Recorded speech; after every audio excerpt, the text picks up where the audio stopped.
Hi hello everyone, welcome to my channel Srishti tutorial for maths. ನಾನು ನಿಮ್ಮ ಪರಶುರಾಮ್. ನಾನು SSLCನಲ್ಲಿ ಅಭ್ಯಾಸ ಮಾಡ್ತಾ ಇರ್ತಕ್ಕಂಥ ಇಂಗ್ಲೀಷ್ ಮೀಡಿಯಂ ಸ್ಟೂಡೆಂಟ್ಸ್ಗೋಸ್ಕರ ಬೋರ್ಡ್ ಎಕ್ಸಾಮ್ ಪ್ರಿಪ್ರೇಷನ್ಗೋಸ್ಕರ ಸರ್ಫೇಸ್ ಏರಿಯಾಸ್ ಆ್ಯಂಡ್ ವಾಲ್ಯೂಮ್ಸ್ ಅಂತಕ್ಕಂಥ ಚಾಪ್ಟ್ರು. ಈ ಒಂದು ಚಾಪ್ಟರ್ನಲ್ಲಿ ಬರ್ತಕ್ಕಂತಹ ಎಕ್ಸಸೈಸ್ ನಂಬರ್ 13.3.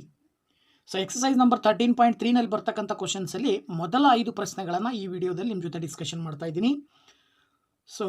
ಆ ಪ್ರಶ್ನೆಗಳು ಸಾಲಿಡನ್ನು ರೀಕಾಸ್ಟ್ ಮಾಡೋದ್ರ ಮೂಲಕ, ಅಂದರೆ ಒಂದು ರೂಪದಲ್ಲಿರುವಂತಹ ಸಾಲಿಡನ್ನು ಕರಗಿಸಿ ಇನ್ನೊಂದು ರೂಪಕ್ಕೆ ಪರಿವರ್ತನೆ ಮಾಡಿ ಅದರ ಸರ್ಫೇಸ್ ಏರಿಯಾ ಅಥವಾ ಅದರ ವಾಲ್ಯೂಮಿಗೆ ಸಂಬಂಧಪಟ್ಟ ಹಾಗೆಯೇ ಆ ಒಂದು ಸಾಲಿಡ್ಗಳ ಹೈಟು, ರೇಡಿಯಸ್ ಇವುಗಳಿಗೆ ಸಂಬಂಧಪಟ್ಟಂಥ ಪ್ರಶ್ನೆಗಳು ಬರ್ತವೆ. ಅದರಲ್ಲಿ ಆ ಮೊದಲ 5 ಪ್ರಶ್ನೆಗಳನ್ನು ಇವತ್ತಿನ ದಿನ ನಿಮ್ಮ ಜೊತೆ ಡಿಸ್ಕಷನ್ ಮಾಡ್ತಾ ಇದ್ದೀನಿ. ಇದೇ ಮೊದಲು ವಿಡಿಯೋ ನೋಡ್ತಾ ಇದ್ದರೆ ದಯವಿಟ್ಟು ಚಾನಲ್ ಸಬ್ಸ್ಕ್ರೈಬ್ ಮಾಡಿ, ವಿಡಿಯೋಸ್ ಲೈಕ್ ಮಾಡಿ, ಶೇರ್ ಮಾಡಿ, ಜೊತೆಗೆ ಕಮೆಂಟ್ ಮಾಡೋದನ್ನು ಮರಿಬೇಡಿ ಅಂತ ಹೇಳ್ತಾ ಬನ್ನಿ ಮಕ್ಕಳೇ, ಈಗ ಕ್ಲಾಸ್ ಶುರು ಮಾಡೋಣ.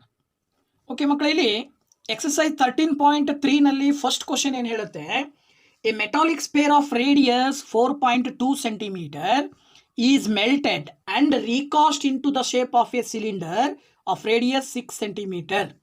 Find the height of the cylinder ಅಂತಕ್ಕಂಥದ್ದು ಪ್ರಶ್ನೆ. ಪ್ರಶ್ನೆ ಸಿಂಪಲ್ ಇದೆ. ಒಂದು ಮೆಟಾಲಿಕ್ ಸ್ಪೇರು, ಅದರ ರೇಡಿಯಸ್ಸು 4.2 ಸೆಂಟಿಮೀಟರ್ ಇದೆ. ಅದನ್ನು ಕರಗಿಸ್ಬಿಟ್ಟು ರೀಕಾಸ್ಟ್ ಮಾಡೋದ್ರ ಮೂಲಕ ಸಿಲಿಂಡರ್ನ ಶೇಪಿಗೆ ಕನ್ವರ್ಟ್ ಮಾಡಿದ್ದೀವಿ. ಆ ಸಿಲಿಂಡರ್ನ ರೇಡಿಯಸ್ ಬಂದು 6 ಸೆಂಟಿಮೀಟರ್ ಆದರೆ ಅದರ ಹೈಟ್ ಎಷ್ಟಿರುತ್ತೆ ಅಂತ ಅವ್ರ ಪ್ರಶ್ನೆ. ಅದ್ರ ಪ್ರಕಾರ ಕೊಟ್ಟಿರೋದು ಗಿವನ್ ಫಸ್ಟ್ ಬರ್ಕೊಂಡ್ರೆ ರೇಡಿಯಸ್ ಆಫ್ ಸ್ಪೇರು 4.2 ಸೆಂಟಿಮೀಟರು, ಹಾಗೆ ರೇಡಿಯಸ್ ಆಫ್ ಸಿಲಿಂಡರ್ ಕೊಟ್ಟಿದ್ದಾರೆ ಸ್ಮಾಲ್ ಆರ್ ಅಂತ ತಗೊಳ್ತೀವಿ ಅದನ್ನು, that is equal to 6 centimetre. ಇನ್ನು ಹೈಟ್ ಆಫ್ ದ ಸಿಲಿಂಡರ್ ಎಷ್ಟು ಅಂತ ನೀವು ಕಂಡುಹಿಡಿಬೇಕು. That is the question mark. ನಮಗೆ ಗೊತ್ತಿರಬೇಕು, ಮೊದಲಿಗೆ ಸ್ಪೇರ್ ಏನಿತ್ತು ಅದರ ವಾಲ್ಯೂಮ್ ಎಷ್ಟಿರುತ್ತೋ ಅದನ್ನು ಕರಗಿಸಿ ಸಿಲಿಂಡರ್ನಾಗಿ ತಯಾರು ಮಾಡಿದ ಮೇಲೆ ಅದರ ವಾಲ್ಯೂಮ್ ಕೂಡ ಈಕ್ವಲ್ ಇರುತ್ತೆ. ಹಾಗಾಗಿ ಮೊದಲಿಗಿದ್ದಂಥ volume of sphere that is equal to ನಂತರದಲ್ಲಿ ರಚನೆಯಾದಂಥ ವಾಲ್ಯೂಮ್ ಆಫ್ ಸಿಲಿಂಡರ್ ಅಂತ ನಾವು ತಗೊಳ್ತೀವಿ. ಆಗ ವಾಲ್ಯೂಮ್ ಆಫ್ ಸ್ಪೇರ್ ಕಂಡುಹಿಡಿಯಲಿಕ್ಕೆ ಬಳಸೋ ಫಾರ್ಮುಲಾ 4/3 πr³. ಹಾಗೆಯೇ ವಾಲ್ಯೂಮ್ ಆಫ್ ಸಿಲಿಂಡರ್ಗೆ ಬಳಸ್ತಕ್ಕಂಥ ಫಾರ್ಮುಲಾ πr²h. ಈಗ ನೀವು ಇಲ್ಲಿ ವ್ಯಾಲ್ಯೂಸನ್ನು ಅಪ್ಲೈ ಮಾಡಿದರೆ ಆ್ಯಕ್ಚುಲಿ ಪೈ ಎರಡು ಕಡೆ ಕ್ಯಾನ್ಸಲ್ ಆಗುತ್ತೆ, ಲೆಫ್ಟ್ ಸೈಡ್ ರೈಟ್ ಸೈಡಲ್ಲಿ. ಇಲ್ಲಿ 4/3 ಇಂಟು ಇದು ಸ್ಪೇರ್ನ ರೇಡಿಯಸ್ ಆ್ಯಕ್ಚುಲಿ ಎಷ್ಟಿದೆ, 4.2 ಇಂಟು 4.2 ಇಂಟು 4.2 ಕ್ಯೂಬ್ ಇರೋದ್ರಿಂದ 3 ಸರಿ ಬರ್ಕೊಳ್ತೀರ. ದಟ್ ಈಸ್ ಈಕ್ವಲ್ ಟು ಈ ಕಡೆ ಸಿಲಿಂಡರ್ನ ರೇಡಿಯಸ್ ಬಂದುಬಿಟ್ಟು 6 ಇದೆ, ಹಾಗೆಯೇ 6 r² ಇರೋದ್ರಿಂದ 6 ಇಂಟು 6 ನೆಕ್ಸ್ಟು ಹೆಚ್ ಅಂತ ನೀವು ಕನ್ಸಿಡರ್ ಮಾಡಿದ್ರೆ, ಈಗ ನೀವೇನು ಮಾಡ್ಬೋದು ಅಂತ ಹೇಳಿದ್ರೆ ಇದನ್ನು 4 into 4.2 into 4.2 into 4.2 divided by ಇದು 3. ಇವೆರಡು 6 ಈಕ್ವಲಿಂದ ಈ ಕಡೆ ಬಂದರೆ 6 6 36 ಆಗುತ್ತೆ. That is equal to H. Height ಮಾತ್ರ ಈ ಕಡೆ ಉಳ್ಕೊಳ್ಳುತ್ತೆ. ಇದಿಷ್ಟನ್ನು ನೀವು ಸಿಂಪ್ಲಿಫೈ ಮಾಡಿದಾಗ ಫೈನಲಿ ನಿಮಗೆ ಹೆಚ್ಚು ಅಂದರೆ ಆ ಸಿಲಿಂಡರ್ನ ಹೈಟ್ ಬಂದ್ಬಿಟ್ಟು ಎಷ್ಟು ಸಿಗುತ್ತೆ ಅಂದರೆ 2.74 ಸೆಂಟಿಮೀಟರ್ ಸಿಗುತ್ತೆ. ಎಷ್ಟು ಸಿಗುತ್ತೆ? 2.74 centimetre. Okay, next question number 2. Metallic spheres of radii 6 centimetre, 8 centimetre and 10 centimetre respectively are melted to form a single solid sphere. Find the radius of the resulting sphere ಅಂತ ಅವ್ರ ಪ್ರಶ್ನೆ. ನೋಡಿ, ಇಲ್ಲಿ ಆ್ಯಕ್ಚುಲಿ 3 ಮೆಟಾಲಿಕ್ ಸ್ಪೇರ್ ಇದಾವೆ. ಅದರಲ್ಲಿ ಒಂದು radius 6 ಸೆಂಟಿಮೀಟರ್ನ ಹೊಂದಿರತಕ್ಕಂಥದ್ದನ್ನು R1 ಅಂತ ತಗೊಳ್ಳಿ. ಎರಡನೇ ರೇಡಿಯಸ್ಸು R2 ಅಂತ ತಗೊಳ್ಳಿ, ಅದು ಸ್ಪೇರ್, ಎರಡನೇ ಸ್ಪೇರು, ಅದರದ್ದು 8 ಸೆಂಟಿಮೀಟರ್ ಇದೆ. ಥರ್ಡ್ ಸ್ಪೇರ್ನ ರೇಡಿಯಸ್ R3 ಅಂತ ತಗೊಂಡ್ರೆ ಅದರ ಅದು ಕೂಡ 10 ಸೆಂಟಿಮೀಟರ್ ಇದೆ. ಇವಿಷ್ಟನ್ನು 3 ಕರಗಿಸ್ಬಿಟ್ಟು ಒಂದೇ ಒಂದು ಸಿಂಗಲ್ ಸಾಲಿಡ್ ಸ್ಪೇರ್ನ ತಯಾರು ಮಾಡಿದ್ದಾರೆ. ಅದು ದೊಡ್ಡದಾಗಿರ್ತಕ್ಕಂಥದ್ದು. ಅದಾಗ ಆ ದೊಡ್ಡದಾಗಿ ತಯಾರು ಮಾಡಿದಂಥ ಸಿಂಗಲ್ ಸಾಲಿಡ್ ಸ್ಪೇರ್ ನೋಡಿ, ಇಲ್ಲಿ ಆ್ಯಕ್ಚುಲಿ ಮೊದಲಿಗೆ ಇವು ಈ ರೀತಿ ಶೇಪನ್ನು ಹೊಂದಿರತಕ್ಕಂಥ 3 ಸ್ಪೇರ್ ಇದ್ದಾವೆ. ಇವು 3 ಕರಗಿಸ್ಬಿಟ್ಟು ಒಂದು ದೊಡ್ಡದಾಗಿರ್ತಕ್ಕಂಥ ಸ್ಪೇರ್ನ ಫಾರ್ಮೇಷನ್ ಮಾಡಿದ್ದೀವಿ. ಫಾರ್ಮೇಷನ್ ಆದಂಥ ಈ ದೊಡ್ಡ ಸ್ಪೇರ್ನ ರೇಡಿಯಸ್ ಎಷ್ಟು ಅನ್ನೋದು ಅವ್ರ ಪ್ರಶ್ನೆ. ಇದರ ಸ್ಪೇರ್ ಗೊತ್ತಾಗಬೇಕಂದ್ರೆ ನಮಗೆ ಗೊತ್ತಿರಬೇಕು ಏನಂದರೆ, ಈ 3 ಸ್ಪೇರ್ ಚಿಕ್ಕ ಸ್ಪೇರ್ಸ್ನ ವಾಲ್ಯೂಮನ್ನು ಕೂಡಿಬಿಟ್ಟು ಇದರ ವಾಲ್ಯೂಮನ್ನು ಕಂಡುಹಿಡಿದ್ರೆ ಇವೆರಡು ಈಕ್ವಲ್ ಇರ್ತಾವೆ. ಹಾಗಾಗಿ ನೋಡಿ, volume of resulting sphere is equal to volume of sphere 1 plus volume of sphere 2 plus volume of sphere 3. ಅಲ್ಲಿಗೆ 4/3 πr³ is equal to 4/3 πr₁³ plus 4/3 πr₂³ plus 4/3 πr₃³ ಅಂತ ನಾವು ತಗೊಳ್ತೀವಿ. ಈಗ ನೀವು 4/3 πr³ ಆ್ಯಕ್ಚುಲಿ ನೀವೇನು ಮಾಡ್ಬೋದು, ಇಲ್ಲಿ ನೋಡಿ 4/3 πr³ ಹಾಗೆ ಬರ್ಕೊಳ್ಳಿ. ಇದಿಷ್ಟರಲ್ಲೂ 4/3 π ಕಾಮನ್ ತೆಗೆದ್ರೆ, ಇದಿಷ್ಟರಲ್ಲೂ 4/3 π ಕಾಮನ್ ತೆಗೆದ್ರೆ ಇಲ್ಲೇನು ಉಳಿಯುತ್ತೆ R1 cube plus R2 cube plus R3 cube ಉಳಿಯುತ್ತೆ. ಓಕೆನಾ? ಆಗ 4/3 4/3 ಎರಡು ಕಡೆ ಕ್ಯಾನ್ಸಲ್, ಪೈ ಎರಡು ಕಡೆ cancel. So that r cube is equal to ಏನಾಗುತ್ತೆ, R1 ಕ್ಯೂಬ್ ಅಂತ ಹೇಳಿದ್ರೆ 6 cube, okay, plus R2 cube ಅಂತ ಹೇಳಿದ್ರೆ 8 ಕ್ಯೂಬು, ಪ್ಲಸ್ R3 ಕ್ಯೂಬ್ ಅಂತ ಹೇಳಿದ್ರೆ 10 ಕ್ಯೂಬು. ಓಕೆನಾ? ಸೊ ಇದಿಷ್ಟನ್ನ ಸಿಂಪ್ಲಿಫೈ ಮಾಡಿದ್ರೆ ಅಂದರೆ 6ರ ಘನವನ್ನು ಕಂಡುಹಿಡಿದು 8ರ ಘನ 10ರ ಘನ ಇವಿಷ್ಟನ್ನ ಕೂಡಿ ಅದರ ಘನಮೂಲವನ್ನು ಕಂಡುಹಿಡಿದಾಗ ನಮಗೆ 12 ಸೆಂಟಿಮೀಟರ್ ಬರುತ್ತೆ.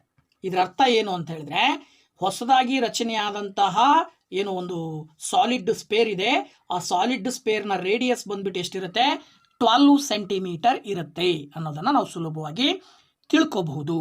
ಓಕೆನಾ?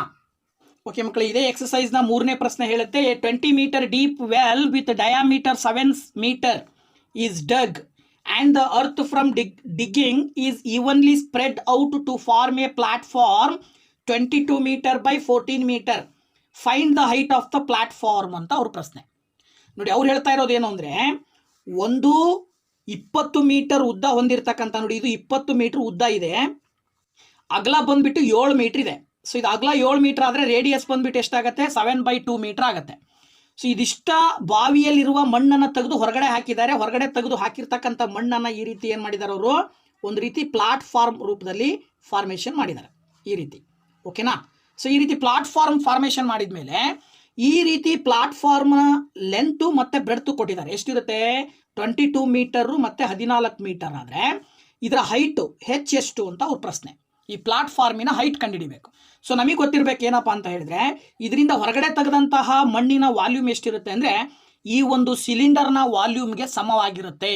ಹಾಗಾಗಿ volume of soil from well ಅಥವಾ cylinder that is equal to volume of soil used to make platform. ಇದರಿಂದ ತೆಗೆದಂಥ ಮಣ್ಣಿಂದನೇ ಪ್ಲಾಟ್ಫಾರ್ಮ್ ಮಾಡಿದ್ದು. ಹಾಗಾಗಿ ಸಾಯಿಲನ್ನು ಹೊರಗಡೆ ತೆಗೆದಿರೋದು ಎಷ್ಟು ಅಂದರೆ ಅದು ಸಿಲಿಂಡರ್ನ ವಾಲ್ಯೂಮ್ಗೆ ಸಮನಾಗಿರುತ್ತೆ. That is equal to πr²h is equal to volume of soil used to make platform. ಅಂದರೆ ಪ್ಲಾಟ್ಫಾರ್ಮನ್ನು ತಯಾರು ಮಾಡಲಿಕ್ಕೆ ಆ ಒಂದು ಪ್ಲಾಟ್ಫಾರ್ಮಿನ ವಾಲ್ಯೂಮ್ ಯಾವುದಕ್ಕೆ ಈಕ್ವಲ್ ಇರುತ್ತೆ ಅಂದರೆ area of platform into height of ಪ್ಲಾಟ್ಫಾರ್ಮ್ಗೆ ಸಮ ಇರುತ್ತೆ. ಅಂದರೆ ಅದರ ಅರ್ಥ length into breadth into height ಆಗಿರುತ್ತೆ. ಇದು ರೆಕ್ಟ್ಯಾಂಗ್ಯುಲರ್ ಶೇಪನ್ನು ಹೊಂದಿರೋದ್ರಿಂದ, ಇದು ಒಂದು ರೀತಿಯ ಕ್ಯೂಬಾಯ್ಡ್ ಆಗಿರೋದ್ರಿಂದ ಕ್ಯೂಬಾಯ್ಡ್ನ ವಾಲ್ಯೂಮ್ ಕಂಡುಹಿಡಿಯಲಿಕ್ಕೆ ಬಳಸೋ formula length into breadth into height. ಅಲ್ಲಿಗೆ πr²hಗೆ ಅಪ್ಲೈ ಮಾಡಿದಾಗ 22/7 ಇಂಟು ರೇಡಿಯಸ್ ಎಷ್ಟಿದೆ ಸಿಲಿಂಡರ್ದು 7/2. ಹಾಗಾಗಿ 7/2 ಇಂಟು 7/2 ಇಂಟು ಹೈಟ್ ಬಂದ್ಬಿಟ್ಟು 20. ದಟ್ ಈಸ್ ಈಕ್ವಲ್ ಟು ಅವ್ರು ಕೊಟ್ಟಿದ್ದಾರೆ ಲೆಂತ್ ಎಷ್ಟು 22 ಮೀಟರ್ ಇಂಟು ಬ್ರೆಡ್ತ್ ಎಷ್ಟು 14 ಮೀಟರ್ ಇಂಟು ಹೈಟ್ ಕಂಡುಹಿಡಿಬೇಕು ನೀವೀಗ. ಆ ಒಂದು ಪ್ಲಾಟ್ಫಾರ್ಮಿನ ಹೈಟನ್ನು ಕ್ಯಾಪಿಟಲ್ H ಅಂತ ತಗೊಂಡ್ರೆ, ಈಗ ನೋಡಿ ಇಲ್ಲಿ ನೀವು ಅಬ್ಸರ್ವ್ ಮಾಡಿದಾಗ ಈ 22 ಆ್ಯಕ್ಚುಲಿ ಕ್ಯಾನ್ಸಲ್ ಆಗುತ್ತೆ. ಇಲ್ಲಿ 7 ಕ್ಯಾನ್ಸಲ್ ಆಗುತ್ತೆ. ಆ್ಯಂಡ್ ನೆಕ್ಸ್ಟ್ ಇಲ್ಲಿ 7 1s 7 2s, ಹಾಗೆಯೇ 2 1s 2 10s. ಓಕೆನಾ? ಸೊ ಇದಿಷ್ಟನ್ನು ಸಿಂಪ್ಲಿಫೈ ಮಾಡಿದಾಗ ನಿಮಗೆ ಫೈನಲಿ ಆನ್ಸರ್ ಏನು ಬರುತ್ತೆ ಅಂದರೆ 10/2 2s 4 ಬರುತ್ತೆ. That is equal to H. So 4ರಿಂದ 10ನ ಭಾಗಾಕಾರ ಮಾಡಿದರೆ 4 2 8 ಪಾಯಿಂಟ್ ಕಟ್ಟಿದರೆ ಏನಾಯಿತು 20 ಆಯಿತು, 4 5 20. ಇದರ ಅರ್ಥ height of the platform is equal to 2.5 metre. ಆ ಒಂದು ಪ್ಲಾಟ್ಫಾರ್ಮಿನ ಹೈಟ್ ಬಂದ್ಬಿಟ್ಟು ಎಷ್ಟಿರುತ್ತೆ 2.5 ಮೀಟರ್ ಆಗಿರುತ್ತೆ ಅಂತಕ್ಕಂಥದ್ದನ್ನು ನಾವು ಇದ್ರ ಮೂಲಕ ಸುಲಭವಾಗಿ ತಿಳ್ಕೋಬಹುದು. ಓಕೆ, ಸೊ ಮಕ್ಕಳು ಇಲ್ಲಿ ನೆಕ್ಸ್ಟ್ 4th ಕ್ವಶನ್ ಏನು ಹೇಳುತ್ತೆ, a well of diameter 3 metre is dug 14 metre deep. The earth taken out of it has been spread evenly all around it in the shape of a circular ring of width 4 meter to form an embankment. Find the height of the embankment ಅಂತ ಕೊಟ್ಟಿದ್ದಾರೆ. ನೋಡಿ, ಇದು ಕೂಡ ಹಿಂದಿನ 3ನೇ ಪ್ರಶ್ನೆಗೆ ಸಂಬಂಧಪಟ್ಟಂಗೆ ಇದು ಕೂಡ ಇರ್ತಕ್ಕಂಥದ್ದು. ಸಿಲಿಂಡ್ರಿಕಲ್ ಶೇಪಲ್ಲಿ ಇರುವಂಥ ಬಾವಿಯನ್ನು ಸುಮಾರು 14 ಮೀಟರ್ ಉದ್ದದ ಬಾವಿಯ 3 ಮೀಟರ್ ಡಯಾಮೀಟರ್ನ ಹೊಂದಿರುವಂಥ ಬಾವಿಯಿಂದ ಮಣ್ಣನ್ನು ಹೊರಗಡೆ ತೆಗೆದುಬಿಟ್ಟು ಅದನ್ನು ಅದೇ ಬಾವಿಯ ಸುತ್ತ ಒಂದು ರಿಂಗ್ ಟೈಪಲ್ಲಿ ಏನು ಮಾಡಿದ್ದಾರೆ, ಅದನ್ನು ಸ್ಪ್ರೆಡ್ ಮಾಡಿದ್ದಾರೆ ಮಣ್ಣನ್ನು. ಆ ಸ್ಪ್ರೆಡ್ ಮಾಡಿರುವ ಮಣ್ಣಿನ ಅಗಲ ಬಂದ್ಬಿಟ್ಟು ಎಷ್ಟಿದೆ 4 ಮೀಟರ್ ಇದೆ. ಓಕೆನಾ? ಹಾಗಾದರೆ ಆ ಎಂಬ್ಯಾಂಕ್ಮೆಂಟಿನ ಹೈಟ್ ಎಷ್ಟು ಅನ್ನೋದು ಅವ್ರ ಪ್ರಶ್ನೆ. ಸೊ ಈ ಎಂಬ್ಯಾಂಕ್ಮೆಂಟಿನ ಹೈಟನ್ನು ನೀವು ಕಂಡುಹಿಡಿಬೇಕು ಅಂತ ಹೇಳಿದರೆ ಮೊದಲು ಸಿಲಿಂಡರ್ದು ತೊಗೊಂಡ್ರೆ, ಅಂದರೆ ವೆಲ್ನ ಒಂದು ಬಾವಿಯ ಒಂದು ಉದ್ದವನ್ನು ತೊಗೊಂಡ್ರೆ H1 is equal to 14 metre ಇದೆ. ಇನ್ನು ಡಯಾಮೀಟರು 3 ಮೀಟರ್ ಕೊಟ್ಟಿದ್ದಾರೆ, ಅದನ್ನು ರೇಡಿಯಸ್ಸಿಗೆ ಕನ್ವರ್ಟ್ ಮಾಡಿದರೆ 3/2 ಮೀಟರ್ ಆಯಿತು. ಹಾಗೇನೆ ವಿಡ್ತ್ ಆಫ್ ಎಂಬ್ಯಾಂಕ್ಮೆಂಟ್ 4 ಮೀಟರ್ ಕೊಟ್ಟಿದ್ದಾರೆ. ಇಲ್ಲಿ ಆಕ್ಚುಲಿ ಏನಾಗುತ್ತೆ ಅಂತ ಹೇಳಿದ್ರೆ ಇಲ್ಲಿ ಇದು ಒಂದು ರೇಡಿಯಸ್ ಬರುತ್ತೆ, ಹೊರಗಡೆ ಒಂದು ರೇಡಿಯಸ್, ಆಕ್ಚುಲಿ 2 ರೇಡಿಯಸ್ ಬರ್ತವೆ. ಆಗ ಮೊದಲನೇ ರೇಡಿಯಸ್ ಅನ್ನ ನಾವು ತಗೊಂಡಾಗ ಇದು ಮೊದಲನೇ ರೇಡಿಯಸ್ ಅಂತ ಕನ್ಸಿಡರ್ ಮಾಡಿದ್ರೆ ಇದರ ರೇಡಿಯಸ್ ಎಷ್ಟಿದೆ, ಆಕ್ಚುಲಿ 3/2 ಮೀಟರ್ ಇದೆ. ಇನ್ನು ಹೊರಗಡೆ ರೇಡಿಯಸ್ ಅನ್ನ ತಗೊಂಡ್ರೆ R2 that is equal to 4. ನೋಡಿ ಇದು ಆಕ್ಚುಲಿ ಎಷ್ಟಿರುತ್ತೆ ಅಂದ್ರೆ ಇದು 4 ಪ್ಲಸ್ ಇದು ಎಷ್ಟು 3/2, ಅಲ್ಲಿಗೆ 4 + 3/2 ಕೂಡಿದ್ರೆ 11/2 ಮೀಟರ್ ಇರುತ್ತೆ ಇದಿಷ್ಟು. ಓಕೆನಾ, ಇಲ್ಲಿಂದ ಇಲ್ಲಿ ತನಕ. ಸೊ ದಟ್ ಈಸ್ ಏನಾಯ್ತು 11/2 ಮೀಟರು R2 ಆಗಿರುತ್ತೆ. ಹಾಗಾಗಿ ಈಗ ನೀವು height of the embankment H2 ಅಂತ ತಗೊಂಡ್ರೆ ಅದನ್ನು ನೀವು ಫೈಂಡ್ ಔಟ್ ಮಾಡಬೇಕಾಗಿರೋದ್ರಿಂದ volume of soil dug from well, volume of soil dug from well ಅಂದರೆ ಏನು ಬಾವಿಯಿಂದ ಹೊರಗಡೆ ತೆಗೆದಂಥ ಮಣ್ಣು, ಆ ಮಣ್ಣಿನ ಒಂದು ತೂಕ ಯಾವುದಕ್ಕೆ ಸಮ ಇರುತ್ತೆ, volume of earth used to form embankment, ಅದ್ರ ಸುತ್ತ ಒಂದು ಎಂಬ್ಯಾಂಕ್ಮೆಂಟ್ ಮಾಡಿದೀವಲ್ಲ, ಆ ಎಂಬ್ಯಾಂಕ್ಮೆಂಟ್ ಮಾಡಿ ಯೂಸ್ ಮಾಡಿದಂಥ ಮಣ್ಣಿನ ಒಂದು ತೂಕಕ್ಕೆ ಸಮನಾಗಿರುತ್ತೆ. ಹಾಗಾಗಿ ಸೊ ನೋಡಿ ಇಲ್ಲಿ pi into R1² plus R1² into H1 is equal to ಈ ಒಂದು ಎಂಬ್ಯಾಂಕ್ಮೆಂಟಿನ ಒಂದು ವಾಲ್ಯೂಮ್ ಕಂಡುಹಿಡಲಿಕ್ಕೆ pi into R2² minus R1² into H2 ಅನ್ನೋ ಫಾರ್ಮುಲಾವನ್ನು ನಾವು ಯೂಸ್ ಮಾಡಬೇಕಾಗತ್ತೆ. ಆಗ ನಾವು ಇಲ್ಲಿ ಆ್ಯಕ್ಚುಲಿ ನಾವು ಇಷ್ಟನ್ನು ಅಪ್ಲೈ ಮಾಡಿದಾಗ ಪೈ ಎರಡೂ ಕಡೆ ಕ್ಯಾನ್ಸಲ್ ಆಗುತ್ತೆ. ಈ ಕಡೆ R1 ಎಷ್ಟಿದೆ actually 3/2 whole square into H1 ಅಂತ ಹೇಳಿದ್ರೆ ಎಷ್ಟಿದೆ 14. ದಟ್ ಈಸ್ ಈಕ್ವಲ್ ಟು ಇಲ್ಲಿ R2 ಅಂತ ಹೇಳಿದ್ರೆ ಆ್ಯಕ್ಚುಲಿ ಏನು ಬರುತ್ತೆ 11/2 ಮೈನಸ್ R1 ಅಂತ ಹೇಳಿದ್ರೆ 3/2 ಇಂಟು H2 ಇದನ್ನು ಕಂಡುಹಿಡಿಬೇಕು ನೀವು.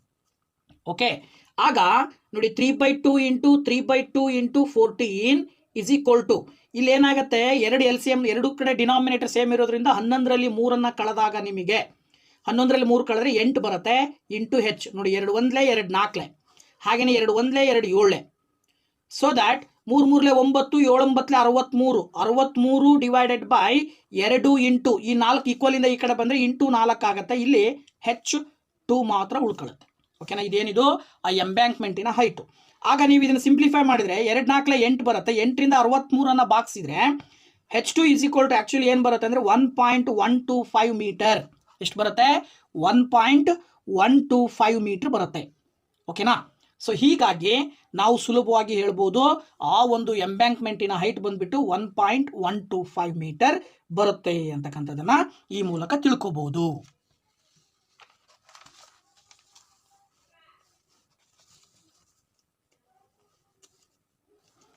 ಓಕೆ ಮಕ್ಕಳೇ, ಈ ಒಂದು ವಿಡಿಯೋದಲ್ಲಿ ಕೊನೆಯದಾಗಿ ಒಂದು ಪ್ರಶ್ನೆ ನೋಡೋಣ.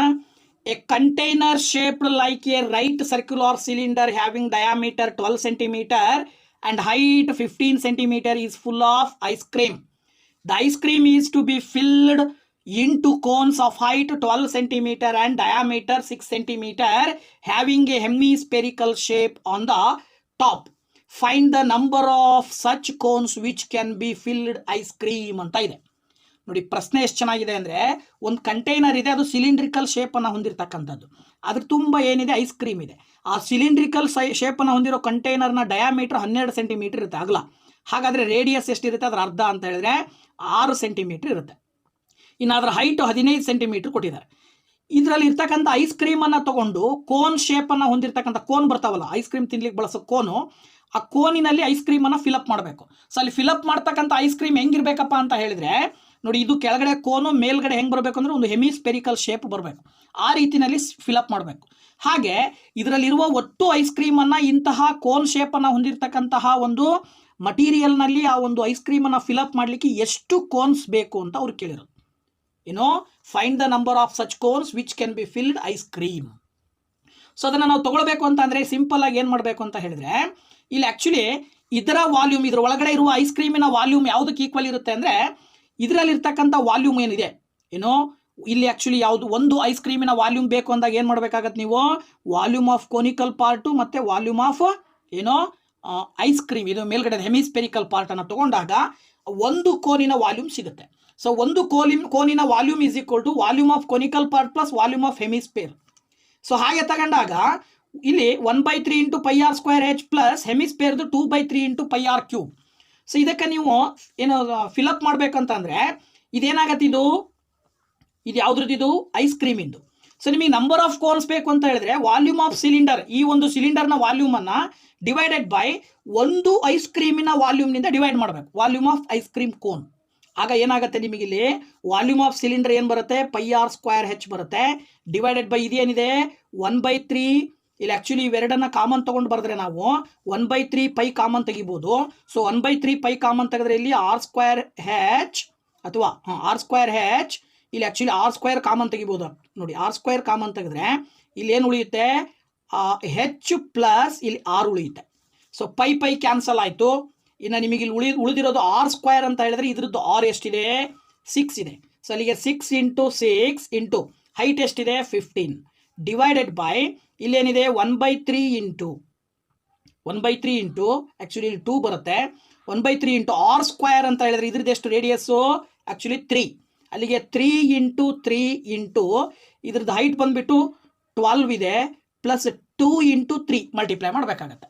ಆಗ ನೀವು ಇದನ್ನು ಸಿಂಪ್ಲಿಫೈ ಮಾಡಿದಾಗ 6 36 × 15 ಡಿವೈಡೆಡ್ ಬೈ 3 ಕ್ಯಾನ್ಸಲ್ ಆಗುತ್ತೆ 3 ಇಂಟು 2 3 6 12 6 18 18 1 18 18 2 36 ಅಲ್ಲಿಗೆ ನಿಮಗೆ 15 2 30 ಬರುತ್ತೆ. ಕೆಳಗಡೆ 3ರಿಂದ 30 ಬಾಕ್ಸ್ ಇದ್ರೆ 10 ಬರುತ್ತೆ. ಇದರ ಅರ್ಥ ಏನಾಯಿತು 10 ಐಸ್ ಕ್ರೀಮ್ ಕೋನ್ ಬೇಕು.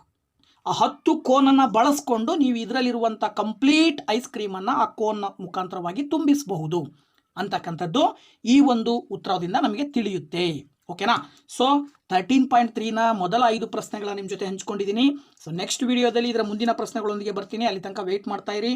ಹಾಗೆಯೇ ನಮ್ಮ ವಿಡಿಯೋನ ನೋಡಿದಾಗ ಇಷ್ಟ ಆಗಿದ್ರೆ ದಯವಿಟ್ಟು ಲೈಕ್ ಮಾಡಿ, ಜೊತೆಗೆ ನಿಮ್ಮ ಫ್ರೆಂಡ್ಸ್ಗೂ ಕೂಡ ಶೇರ್ ಮಾಡಿ, ಹಾಗೆ ಕಮೆಂಟ್ ಮಾಡೋದು ಮರಿಬೇಡಿ ಅಂತ ಹೇಳ್ತಾ once again thank you very much. Bye bye.